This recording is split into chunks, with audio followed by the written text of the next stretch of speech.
ভালোবাসো। ভালোবাসার উপরে পৃথিবীতে কিছু নাই, প্রেমের উপরে পৃথিবীতে কিছু নাই। বাবা, কোরআনের আয়াত, ইয়াউমা ইয়াফিরুল মারউ মিন আখিহি। আমার আল্লাহ বলে, হাসরের মাঠে তোমার সেই রক্তের সম্পর্কগুলো সেদিন তোমাকে চিনবে না। তোমার ভাই তোমাকে দেখে দৌড়ে পালিয়ে যাবে,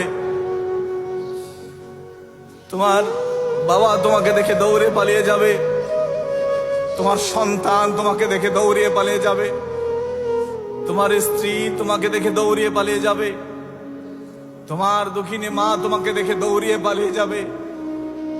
আল্লাহ পৃথিবীতে সবচেয়ে দামি সম্পর্কগুলি যাদেরকে মনে করেছি, তারা যদি আমাকে দেখে দৌড়িয়ে পালিয়ে যায়, আমার আপনটা তাহলে কে? আমার আপনটা তাহলে কে? আরে আল্লাহ, আমার আল্লাহ বলেন, আপন ওই ব্যক্তি, সেদিন তার সাথে আমি তোমার মুলাকাত করাবো। সেদিন সে দেখে তোমাকে দাঁড়িয়ে যাবে, সেদিন সে দেখে জান্নাতের গেইটে তোমার জন্য দাঁড়িয়ে থাকবে। যেই মানুষটা আমি আল্লাহর জন্য তোমারে মহব্বত করেছিল, যেই মানুষটারে তুমি আমি আল্লাহর জন্য মহব্বত করেছিলে, ওই মানুষটা জান্নাতে যাওয়ার আগে তোমার দিকে বারবার ফিরে ফিরে তাকাবে। সেই মানুষটাকে এক গ্লাস পানি খাইয়েছিলে, এই ভরসায় সে তোমার দিকে ফেল ফেল করে তাকিয়ে থাকবে। আমি জানি এইরকম মহব্বতওয়ালা মানুষ এই পৃথিবীতে অনেক আছে। আমাদের মদিনার জামাতের প্রত্যেকটা আশেক একজন আরেকজন আশেককে এইরকম ভাবে মহব্বত করে। আরে এটা কোনো পৃথিবীর মহব্বত না, এটা কোনো রক্তের ভালোবাসা না, এটা কোনো আত্মীয়তার ভালোবাসা না, এটা কোনো গ্রামের ভালোবাসা না, এটা কোনো প্রতিবেশীর ভালোবাসা না।